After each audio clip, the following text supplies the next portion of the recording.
제목은 어리석은 부자 비유입니다. 어리석은 부자 비유. 소제목은요, 인생은 참 마음먹은 대로 안 된다. 소제목은 인생은 참 마음먹은 대로 안 된다 라는 내용의 주제를 통해서 한번 말씀을 상고해 보고자 합니다. 13절입니다. 무리 중에 한 사람이 말합니다. 선생님, 내 형을 명해가지고 유산을 나와 나누게 좀 해주시소. 이렇게 부탁하러 왔습니다. 아마 이 청을 넣은 자의 형은 아주 욕심이 많거나 예수님 제자일 수도 있습니다. 제가 아는 목사님 보니까 장자더라고요. 근데 그 집에 동생이 4 정도 있었습니다. 근데 아버님이 돌아가셔가지고 재산을 나누는 문제인데, 유대법은 어떠냐? 유대법은 장자가 무슨 재산이 있든 말든 3분의 1을 가져갑니다. 3분의 2. 저도 차남이기 때문에 이득이 없지요. 따지고 보면 동생들은 그 나머지 3분의 1 가지고 나눠 가져야 되는 그런 유대법이에요. 우리나라도 최근에 그랬습니다. 그런데 민법이 제가 이제 법대에 나왔으니까 나중에 이제 나눴습니다. 그래가지고 처음에는 우리나라도 반을 이상을 이제 장자가 가져가게 돼 있었어요. 이제 바뀌었죠. 이제는 자녀들은 똑같게 되고, 엄마, 이게 아빠가 돌아가셨으면 엄마가 있잖아요. 엄마가 좀 더 가지게 1.5가 되게 됩니다. 이제 그렇게 민법이 지금 그렇게 재산 상속이 규정이 되어 있습니다. 여기는 뭐냐, 형이 이제 3분의 1을 가져가야 되니까 자기 딴에 불공평하게 생각이 되는 거죠. 근데 어쨌든 이런 청을 넣었다는 거는 3분의 2면 3분의 1을 줘야 되는데 안 주었던 것 같아요. 형은 아주 욕심이 많았든지 아니면 예수님 제자일 가능성이 있습니다. 그럼 예수님이 제자니까 예수님 말하면 들어줄 수도 있죠. 그렇기 때문에 왔던 것 같아요. 그래서 하소연하러 아마 나온 듯 합니다. 예수님은 이런 문제도 해결해 줄 수 있는 선생님 정도로는 알았던 것 같아요. 이 사람이 진정하게 예수님을 주라고 표현한 단어가 없기 때문에, 주는 뭐냐? 키리오스라는 단어를 옛날 표현에, 이때 당시 로마 당시에는 왕한테만 쓴다 그랬죠. 왕. 그래서 그걸 쓰진 않고 선생님, 라비어, 영어로 말하면 티처 정도로밖에 사용하지 않는 겁니다. 가르침을 베풀 수 있는 사람, 이 정도는 인식했던 것 같습니다. 예수님의 대답은 무엇입니까? 너희의 재판장이나 물건 나누는 자로 나를 세웠느냐? 즉 그 말씀은 그런 자로 이 땅에 온 것이 아니다 라고 하는 것이죠. 아직 세상 문제의 판가름을 내리는 자리가 아님을 예수님은 말씀합니다. 근데 속뜻이 있어요. 속뜻은 예수님은 영혼의 재판장이지 이 땅 문제, 세상 문제, 물질 문제 재판장으로 온 것은 아니다라는 것이요. 구원의 주로 오셨음을 말씀하고자 하는 속뜻이 담겨 있습니다. 그래서 예수님은 뜬금없이 재산을 나누도록 좀 도와주이소, 우리 형을 설득해 주이소, 이렇게 말하고 있는데, 예수님은 이렇게 말합니다. 삼가 모든 탐심을 물리치라. 사람의 생명이 그 소유의 넉넉한 데 있지 않다라고 그에게 가르침을 줍니다. 탐심을 물리치라는 것이죠. 탐심은 뭐냐? 디모데전서 6장 9절에 보면 탐심은 우상 숭배니라 라고 되어 있어요. 탐심은 또 6장 9절에 의하면 시험과 올무와 여러 가지 어리석고 해로운 욕심에 빠뜨린다는 것입니다. 사람이 전혀 욕심 없이 사는 것이 불가능하겠으나 자족함을 배워 사는 것은 큰 도움이 됩니다. 또 평강을 누리는 지름길이기도 하죠. 가장 어리석은 것은요, 탐심 때문에 더 소중하고 최고로 소중히 여길 것을 놓치게 된다는 것이죠. 빼앗기게 된다는 것입니다. 어떤 누가 여러분 들어보신 분이 있을 겁니다. 늑대가 큰 고기 덩어리를 물고 가고 있었습니다. 이제 외나무 다리를 건너 강을 건너가야 되는데 이빨에 큰 고기 덩어리를 물고 가고 있는데 강물 속에 늑대가 고기 덩어리를 물고 있는 것을 보고 저게 더 탐나니까 어떻겠죠? 킁킁 짖었죠. 그 물고기, 그 고기 덩어리 나한테 내놔라 라고 짖었더니 어찌 됐어요? 입을 벌리니까 고기 덩어리가 물속에 빠졌어요. 그래서 떠내려가서 못 먹게 되었다. 늑대 이야기 보고 우리 사람들은 뭐라고 생각합니까? 참 어리석은 늑대구나. 물속은 가상현실이죠. 그래서 구분을 못하는 것을 보고 참 어리석구나 생각했습니다. 근데 하나님 보시기에 우리 인간의 모습은 어떨까요? 어리석은 모습은 판단되지 않을까 생각해 봅니다. 15절 주님의 가르침은 분명합니다. 삼가라 주의하라는 얘기죠. 모든 탐심을 물리치라. 약간의 탐심은 내두라 뜻이 아니고 모든 탐심을 물리치라고 하셨다는 거예요. 왜냐하면 사람의 생명이 그 소유의 넉넉함, 즉 탐심에 근응한 것에 근거하지 않는다는 것이죠. 여러분 해녀들이 휘파람소리 저 잘 안 불리는데 이것도 옛날에 연습 많이 해서 이 정도예요. 예전에 뭐 휘파람은 노래 부르는 제 친구 초등학교에 그때 국민학교로 했습니다만 아주 부럽더라고요. 잘 안 되네. 이 정도 내야 되는데 그죠? 잘 안 돼요. 해녀 휘파람이라는 게 있어요. 날숨과 들숨. 예. 물질이죠. 물질. 해녀들이 물질할 때 좀 더 잡자는 아주 위험한 생각을 한다는 사람은 오늘 해녀들이 한번 물속에 들어갔다가 올라오면 숨 차니까 하면 휘파람 소리 들린다 그래요. 숨이 하도 급해서 내니까. 그 소리가 안 들리는 거예요. 일정 소리, 일정 기간에. 그 소리가 들려야 되는데 저렇게 오래 있을 수 없는데. 그럼 어찌 된 거야? 사고가 난 거예요. 빨리 들어가서 구해야 돼. 하나 더 전복 더 따려고 버티다가 검정이 떠올라요. 그런 경우가 많았어요. 그래서 주의해야 된다. 욕심, 탐심 조금만 더 하려다가 결국은 생명까지 잃게 되는 것이죠. 그래서 사람의 생명이 소유에 가진 것에 따라 좌우되지 않는다는 거예요. 예수님은. 그래서 고 정주영 회장도 죽었습니다. 고 이건희 회장도 죽었습니다. 진심 황제도 죽었습니다. 소유 가진 거 따지보면 최고로 많이 가진 사람들이잖아요. 저 보세요. 저 손 하나도 가진 거 없어요. 제가 지금 딱 가졌네. 시계 가졌네. 이제 시계. 핸드폰 가졌네. 양손 2개 가질 게 없네. 더 손이 없네. 입에 주의서. 아이고 저 욕심 더 많은 발가락에 좀 끼우는 발가락으로 글씨 쓰거나 붓글씨 쓰거나 뭐 그림 그리는 가끔 우리 교회에 보면 발로 그림 그린 거 좀 사라고 이거 보내오신 분들이 있어요. 이렇게 뭐 족화 뭐 이런 거 있습니다. 발로 그림 그렸다고. 그 사람들은 발이 발달해가지고 이렇게 죄송합니다. 이렇게 그래가지고 발로 이렇게 해갖고 오더라고요. 그러나 대부분의 사람들은 그죠? 2손 욕심 많이 내면 이 정도밖에 가질 수가 없는 거예요. 근데 더 가지려고 해봤자 그건 욕심이라는 거죠. 탐심이 뭐냐? 내 것이 아닌데 남의 것을 갖고자 하는 걸 탐심이라고 해요. 내 것을 내가 가지는 건 당연한 거죠. 그죠? 그건 탐심이라 하지 않습니다. 내 것이 아닌데 탐을 낸다는 뜻이거든. 그래서 탐심을 주님은 모든 탐심을 물리치라고 했어요. 약간의 탐심은 내두고 아닙니다. 다 모조리, 깡그리, 야질이 다 안 된답니다.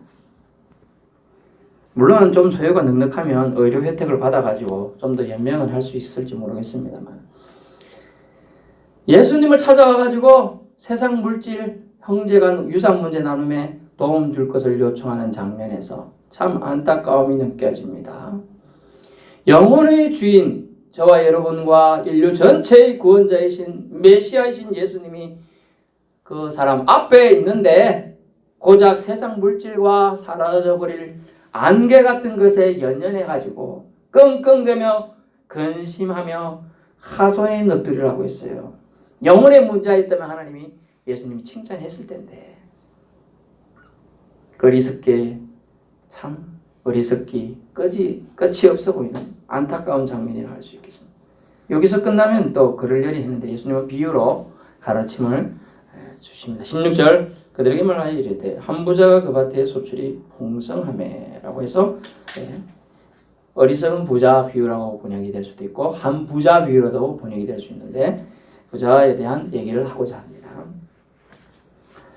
진정 사람이 고민하고 끙끙대며 심사숙고할 일이 무엇인가를 비유로 알려줍니다. 예수님은 계속 말씀하십니다.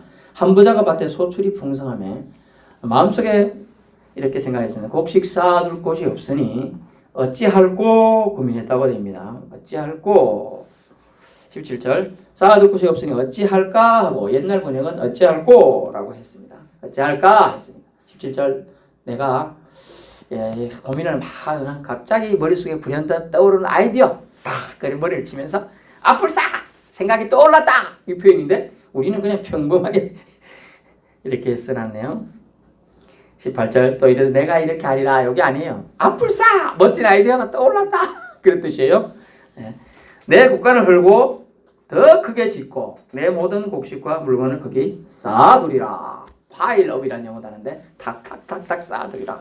우리가 이제 대충 물건들을 우리 광이나 창고가 있는 분이 있죠 집에 대충 막 쌓아놓으면 그냥 얼마 못 쌓잖아요. 차곡차곡 쌓는 걸 파일업이라고 그래요. 쌓아가지고 쫙 정말 정돈짜리는 조금이 우리가 쌀집에 가서 쌀 좀 사오라. 옛날에 쌀 사 먹잖아요.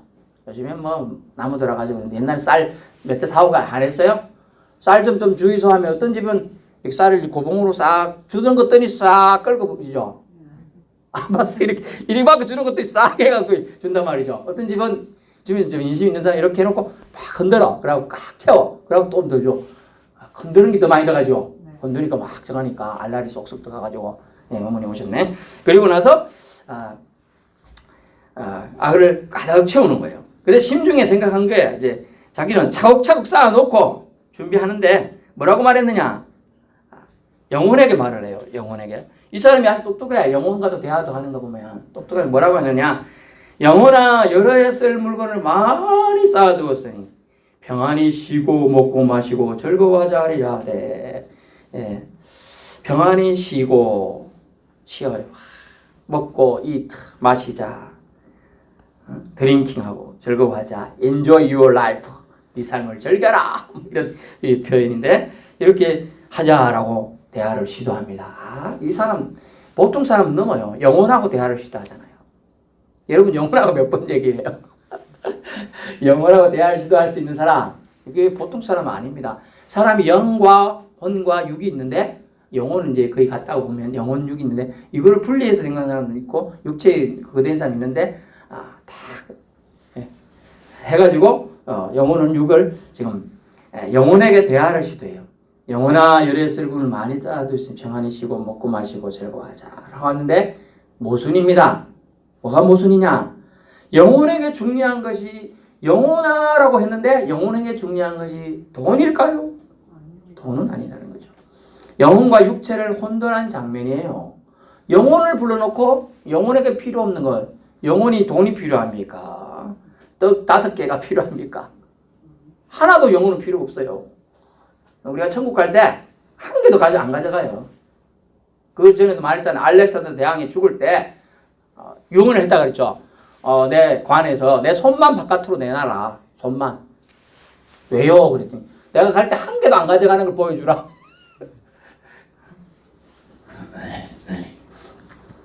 어찌할까 하고 성도분은 무슨 문제로 어찌할까 하십니까? 영혼의 문제면 희망적입니다. 육신의 문제, 돈 문제, 세상 문제라면 오늘 말씀으로 교훈을 반드시 받아야 될 줄 압니다. 20절 하나님은 이르시되 뭐라고 했습니까? 어리석은 자여. 하나님 어리석다고 말하네요. 하나님 사람을 디스하나? 이렇게 생각할지 모르겠지만 교훈을 받으면 이게 다 아멘으로 받아요. 어리석은 자여. 저와 여러분 다 어리석은 자예요. 어리석은 자.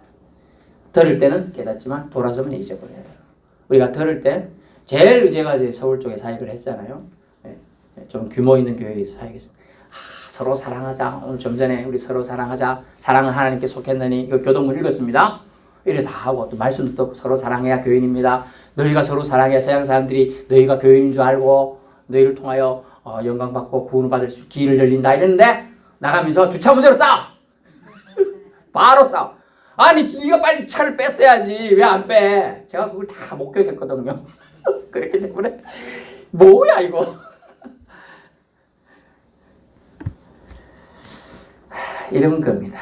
이런 거예요. 우리는 도대체 준비되지 않은 문제로 싸우게 되는 거예요. 그런데 뭘 준비해야 되냐? 하나님은 우리가 어리석은 자이기 때문에 2번, 3번, 4번 계속 반복해서 말씀하시는 거예요. 우리는 어리석은 자가 되어서 영혼을 사탄에게 저당 잡히고 빼앗기지 않기를 축원합니다. 오로지 우리 영혼의 주인 누구죠? 하나님이세요. 그 문제를 오늘 생각해 보아요. 하나님은 이르시되 어리석은 자야 오늘 밤 네 영혼을 도로 찾으리니 그러면 너가 준비한 것이 누구의 것이 되겠느냐 하셨습니다. 아멘. 잘 들어보세요. 20절 하나님은 이르시되 어리석은 자여 오늘 밤에 네 영혼을 도로 찾으리니 그러면 네 준비한 것이 누구의 것이 되겠느냐 하셨으니 우리는 번역을 한글 개역 개정판 또는 개역 한글판 번역은 조금 밋밋해요. 하나님은 이르시되 어리석은 자 오늘 밤에 네 영혼을 도로 찾으리니 찾을 수 있어. 그러면 네 준비한 게 누구의 것이 되겠냐 이렇게 되어 있는데 지금 13절에 유산을 나와 나누게 하소서 유산을 나누게 하소서 이게 보니까 유산이 되어 있잖아요. 근데 13절 영어 번역을 보면 아버지가 돌아가셔서 아버지가 남긴 재산을 이 뜻이에요. 형과 나누게 되었는데 도와달라 이 뜻이에요. 아버지예요. 아버지가 돌아가셨어요. 그런데 20절에 보니까 어리석은 자여 오늘 밤에 네 영혼을 내가 오늘 다시 말하면 네 영혼을 너 오늘 죽을 거야. 그게 뜻이에요. 이해가 아직 못하실 분이 있는데 하나님 말하는데 어리석은 오늘 밤에 내가 네 영혼 찾겠다. 그럼 뭐죠? 너 죽는다는 거예요. 육체 죽는다. 지금 우린 좀 그런 생각 안 하는데 만일로 생각하는데 만일 찾으면 어떻게 되겠냐 이렇게 이 생각하는데 아니에요. 오늘 밤에 너 죽는다. 지금 그 얘기 했다니까요. 오늘 밤에 너 도로 죽는다. 영혼을 도로 찾으니까 이 말은 다시 다른 영어 번역에 가까이 번역하면 오늘 밤에 너 죽으리니 그러면 잘 보세요. 지금 아버지 유산 받은 것 갖고 형하고 지금 싸우고 그 예수님한테 와서 지금 요청했잖아요. 근데 오늘 밤에 너 죽는다니까? 그럼 이 사람 유산 받을 거 누구한테 가요? 자식 있으면 자식한테 가고 없으면 왜 다른 사람 형한테 가고 아무 소용 없어요. 그죠? 아래 이걸 얘기하자고 하는 거예요. 그럼 정작 중요한 것이 무엇이냐? 이거를 네가 좀 듣고 알아라. 지금 얘기하고 있는 거예요. 인생의 계획은요, 성공이겠죠. 하지만 그 다음에는. 그래서 우리 여러분은 옛날에 이제 코미디 프로 뭘 봤는지 모르겠지만 저는 그 코미디 프로를 한번 보면서 아주 놀라운 걸 봤어요. 너 왜 공부하노? 엄마 아빠한테 칭찬 들으려고. 칭찬 듣고 그 다음에는 왜 좋은 대학 가려고. 그 다음에는 취직 좋은 대학 취직해서 그 다음에는 장가 가려고. 뭐 취직 가려고. 그 다음에는 잘 낳고 잘 키우려고. 그 다음에는 함께 뭐라 했을 사람이 울지요. 그 마지막 그 다음에는 울었어요. 그 사람이. 그 다음을 몰라요. 그래서 저는 그 다음에 줬잖아요. 그 다음에 죽는다. 영혼을 준비해야 돼요. 그 웃기는 말은 너 돈 왜 버는데? 돈 벌라고. 그 다음에는 소고기 사 먹으려고. 소고기 좋아하는 사람 그렇게. 근데 그건 웃기려고 한 얘기죠. 그 다음에 뭐가 있느냐? 우리는 생각을 해야 돼요. 그 다음을 생각하는 사람이 지혜로운 사람이에요. 오늘 본문에 어리석은 자가 아니가 거기서 벗어나게 되죠. 어리석은 껍질을 벗게 되는 거예요.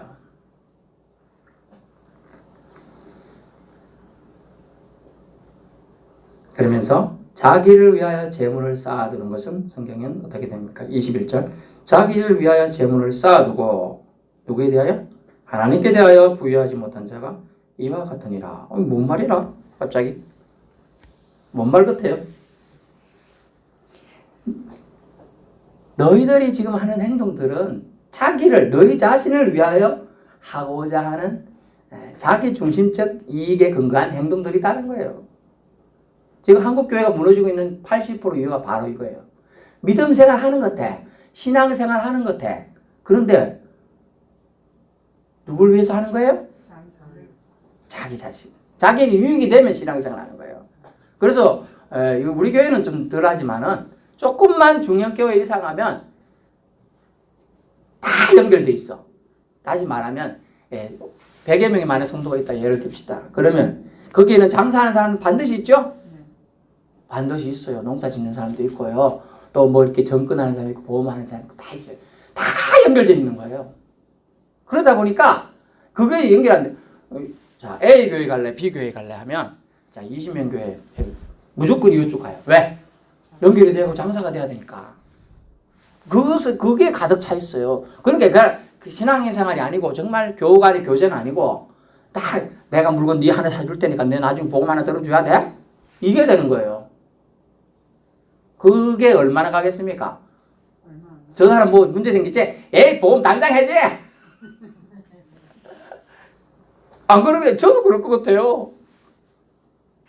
저 집 슈퍼 가나 보자. 장가.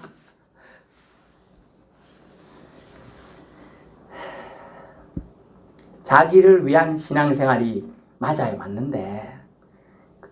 근데 엄밀히 말하면 누구를 위한 예배입니까? 하나님 위한 예배를 드리고 하나님 위한 믿음 생활이 돼야 돼요. 근데 허울은 예배 드리러 온다고 하면서 말로는 예배 보러 오죠. 여러분 예배 보는 거와 드리는 거 완전 차이가 납니다. 본다는 것은 관중의 의미예요. 관중. 구경하러 오는 거예요. 목사 저 목사 뭐라고 얘기하냐 보자. 하고 딱 보는 거예요. 그냥 보는 수준이에요. 그러나 드리는 건 자기 마음을 드려야 돼요. 그래서 로마서 12장에 너희를 산 제물로 드리라. 제물은 다 죽여서 드렸잖아요. 근데 살아있는 제물로 지금 예물 드리는 거예요. 그래서 제가 그때 당시에는 참 어리석기도 했지만 초등학교 중학교 때 용돈이 없으니까 제가 헌금 이제 바구니 옛날에 돌렸잖아요. 믿음생 하신 분 아시겠는데 제가 그랬잖아요. 집에서 용돈 안 주니까 제가 이 성금 바구니에 들어가겠습니다. 하나님한테 한 거예요. 그래야 제가 몸을 들여야 지금 남은 평생을 지금 하나님한테 이거 끼어 이거. 그래갖고 지금 이 하고 있는 거예요. 그래 아무나 그런 약속하면 안 돼. 하나님 제가 드릴 게 없어갖고 제 몸뚱이밖에 없네요. 이랬더니고 막. 재물을 쌓아두는 건 나쁘다는 것이 아니에요. 재물을 쌓아둘 생각 좋아요. 그런데 하나님께 대하여 부여하지 못하면서 재물 쌓아두게만 연연하는 것을 예수님 오늘 뭐라고 했냐? 그것이 탐심이라는 거예요. 우리는 탐심을 다른 데 크게 거창하게 보지만 그렇지 않아요. 그래서 하나님께 대하여 부여하지 못한 행동들은 이것은 부질없다는 거예요. 그래서 우리랑 공동 번역 성서라는 책이 있어요. 캐톨릭하고 구교인 캐톨릭하고 신교인 기독교하고 같이 성경을 만든 부분이 있어요. 우리 교회도 저기 황금빛이 돼 있어요. 거기는 뭐라고 나오냐? 이렇게 나옵니다. 하나님께 대하여 인색한 자가 이와 같다. 인색이 뭔 줄 알죠? 하나님한테는 쫌생이처럼 부는 사람이 이와 같다. 하나님께 대하여 인색한 자예요. 아니 그러니까 조금 축소되는 의미가 있습니다만은 하나님께 대하여 우리는 부여하지 못한 자가 아닌가 생각해 봐야 돼요. 왜 우리는 하나님께 대하여 부여하지 못하냐? 성경은 신학자들은 하나님께 대하여 인색한 것을 뭐라고 봤느냐? 어려운 자를 돕지 않는 것으로 봤어요. 그래서 여러분의 마음이 이거는 여러분의 마음을 제가 테스트하는 게 아니에요. 그냥 물어볼게요. TV 하루 종일 TV를 보다 보면 어려움을 호소하는 무슨 광고나 엄청 나오죠? 엄청 나와요. 한 번 이상 번호를 눌러야겠다고 생각한 사람 마음속으로 손들어 봐요. 있죠? 그거 돼요. 그 정도면 여러분 마음이 아직 살아있어요. 옥톱 4가지 밭들 중에서 최소 여러분 떨어지는 마음밭이 있는 거예요. 그런데 대부분이 아무 느낌 없었죠? 그렇게 되면 이제 여기 여러분의 양심이 나는 저렇지 않은데 그 아픈 애들 얼마나 많아요. 또 제일 마음 아픈 건 아프리카 애들이 물에 구중물보다 더 더러운 거 마음이 쑤시. 제가 물 더러운 거 먹어봐서 알아요. 그럴 때일 것 같아요. 그런 걸 마음 볼 때 너무 마음이 여러분 돈 1,000원 없어도 10,000원 없어도 살아요. 교회 헌금 10,000원 안 해도 됩니다. 필요할 때 차라리 거기에 10,000원 이만하세요. 너무나 여러분 안고 다닐 것도 엄청나게 소용돼요. 제가 지금 한 10년 넘게 해외 선교사들을 돕고 있는데요. 여기는 10만 원 안고 다닙니다. 사실 밥 가족끼리 조금 먹고 하면 10만 원 대비되죠. 아이고. 근데 그 10만은요, 인도, 중국 이런 데는 커요. 그거 만약 제때 안 들어가면 큰일 날 수도 있어요. 저도 깜빡하면 밤에, 오늘 선교사 헌금 후원해야 되는데, 막 불이 나게 밤에 일어나서 붙여요. 몇 번 가는데 못 받으니 그 생계비가 없으면 큰일 날 경우가 생기거든요. 여러분, 별거 아니에요. 하나님에 대하여 부여하지 못한 자가 하나님은 영혼에 대하여 이거하고 그거하고 뭔 상관 있지? 하나님 상관 있다고 지금 써놨다니까요. 성경에 상관 있다고. 아니 그거 영혼이 아니잖아요. 이곳에 보이는 그죠? 근데 전도서 말씀이 전도서 11장 1절에 보면 여러분의 말씀을 조금 도와드릴게요. 전도서 11장 1절. 너는 네 떡을 물 위에 던져라. 여러 날 후에 도로 찾으리라. 아멘. 떡을 물에 왜 던져요? 떡 던지 누가 먹어요? 1번 물고기, 2번 물, 3번 밑에서 먹을 게 없어 물이라도 먹으러 온 사람이 먹는다는 거예요. 건져가지고.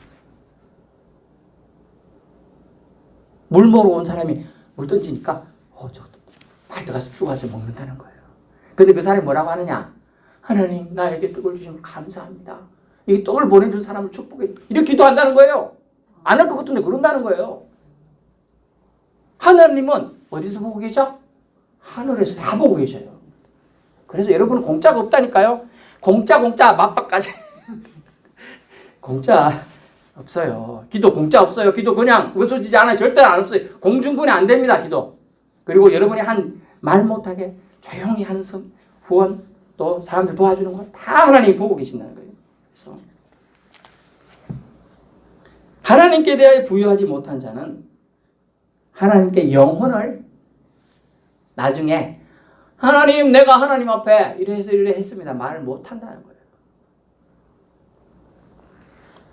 오늘의 말씀을 통해 몇 가지 교훈을 살펴보면 첫 번째는 예수님은 물질 문제의 판단자로 오신 것이 아니라는 겁니다. 마가복음 10장 45절. 예수님은 왜 왔죠? 여러분 저와 우리의 죄를 대속하기 위한 제물로 오신 거예요.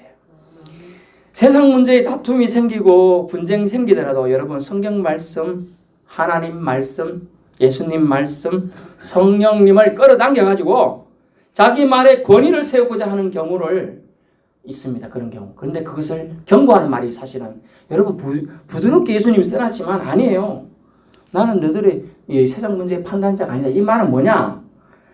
너희가 너희 이익 때문에 나의 말을 성경 말씀을 하나님의 권위를 잡아 당겨가지고 하는 것의 위험성을 경고하고 있는 겁니다. 이것을 성경은 뭐라고 하냐? 여호와 이름을 망령되이 이끌지 말라고 경고하고 있어요. 율법입니다. 지켜야 하는 거예요. 여호와 이름 망령되이 일컬어 불손하고 경건하지 못한 행동이 될 수 있음을 지금 경고하는 겁니다. 예수님은 세상 일의 판단자 아닙니다. 여러분 영혼의 주인으로 오신 것이에요.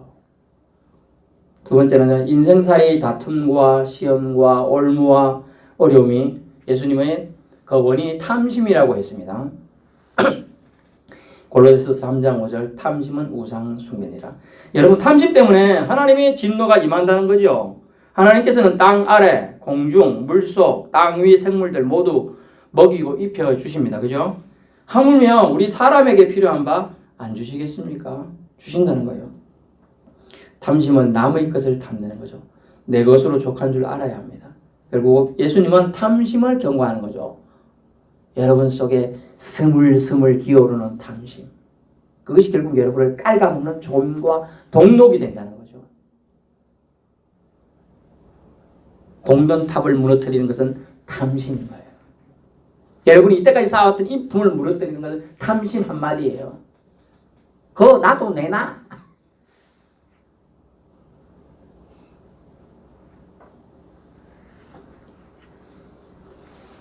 세 번째는 육체 문제가 아니라 진정 중요한 영혼 문제로 고민하는 것이 지혜라는 것입니다.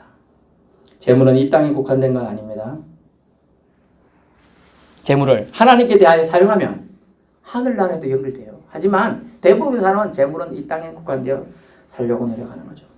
하늘나라 하나님께 대하여 부여한 것이 무엇일까 고민하며 영혼과 대화를 시도하세요. 여러분 영혼과 대화 나눌 때 그게 건강해지는 거예요. 영혼을 위하여 나는 무엇을 할 것인가. 지금 여러분이 예배 드리는 거 아주 잘하는 겁니다. 영혼이 가장 기뻐할 일이에요. 그리고 여러분이 예배 드릴 때 여러분이 연약한 육체가 치유가 일어납니다. 회복이 일어나요. 주님께서 말씀하세요. 의로운 태양 떠올랐어. 광선을 비추리니 치유의 광선이에요. 여러분의 죽은 세포가 활성화되고 좋지 못한 세포는 죽어질 것이며 여러분의 엉어리진 한이나 아픔들이 씻겨나갈 줄로 믿습니다. 하나님께 쌓아두는 것은 좀과 동록 썰지 않는 것입니다. 도둑도 될 수 없습니다. 하나님이 기뻐하실 일이 그러면 무엇일까요? 하나님께 부여한 것이 기뻐할 일이죠. 그 기뻐하실 일은 영혼의 구원 문제, 전도, 섬김, 십자가를 자랑하는 것, 하나님 경외하는 것, 산재물로 나를 드리려고 노력하는 것. 우리가 완벽할 수 없습니다. 노력하는 정도만 해도 하나님은 이뻐 보신다는 거예요. 우리 자녀가 우리 눈에 완벽하게 드는 자녀가 몇 명 있습니까?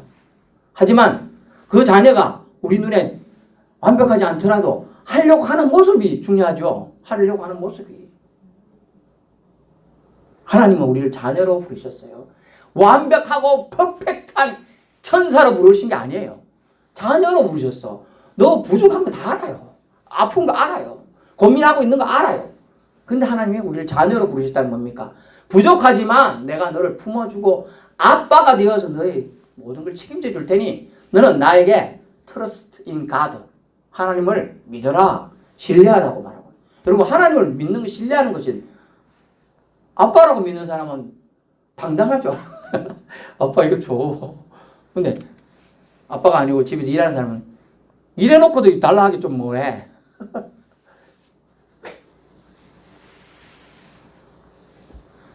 결론의 말씀입니다. 우리의 관심은 영혼입니까?